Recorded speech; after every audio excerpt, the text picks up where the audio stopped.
சுவிசேஷம். இந்த நாளுக்குரிய தேவ வார்த்தை.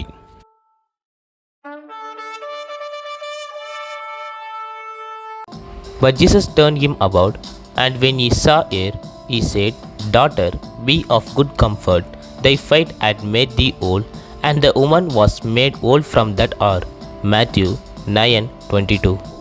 యేసు వెనుకకు తిరిగి ఆమెను చూచి, కుమారి ధైర్యముగా నుండుము, నీ విశ్వాసము నిన్ను బాగుపరిచెను అని చెప్పగా ఆ గడియ నుండి ఆ స్త్రీ బాగుపడెను. మత్తయి సువార్త 9:22. இயேசு திரும்பி அவளை பார்த்து, மகளே, திடன்கொள், உன் விசுவாசம் உன்னை இரட்சித்தது என்றார். அந்த நேரம் முதல் அந்த ஸ்திரீ சொஸ்தமானாள். மத்தேயு 9:22. அன்பின் தேவ பிள்ளைகளே, நம்முடைய விசுவாசத்தை பார்க்கின்றவர் நம்முடைய தேவன். எப்படியோ பெற்றுக்கொள்ளலாம் என்று நினைப்போமானால் நிச்சயமாக எந்த காரியத்தையும் பெற்றுக்கொள்ள முடியாது. தேவனிடத்திலே உண்மையுள்ள விசுவாசத்தை நாம் வைப்போமானால் அதை பார்க்கின்ற தேவன் நிச்சயமாய் சகல காரியத்தையும் செய்ய வல்லவராய் இருக்கிறார். அந்த மகள் சகல மனிதரையும் அணுகி பார்த்தாள். ஆனாலும் விடுதலை கிடைக்கவில்லை, சுகமடையவில்லை.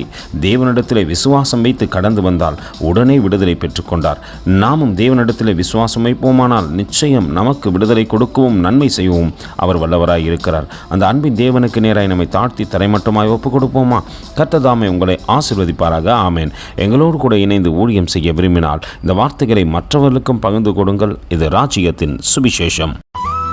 Thank you for watching. God bless you.